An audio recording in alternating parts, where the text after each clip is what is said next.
Will do. Janelle, thank you. It is 6:10 on the dot. Food stamp benefits will soon end for nearly 700,000 Americans next year. That change could save the government billions of dollars. To connect the dots, here's Larry Seward. A new rule will prevent hundreds of thousands of people from getting food stamps in this country. But who will this affect and why was the change made? Let's connect the dots.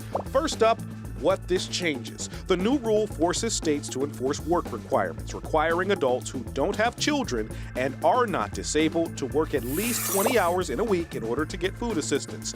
Before, states could waive that requirement in areas with high unemployment. Supporters say with the unemployment rate so low across the country, there is no need for waivers anymore. Still, experts report that the national number doesn't accurately reflect how hard it is for the very poor to find work, especially those who lack education and transportation. This is just one of several rules proposed that would cut eligibility and funding for food stamps.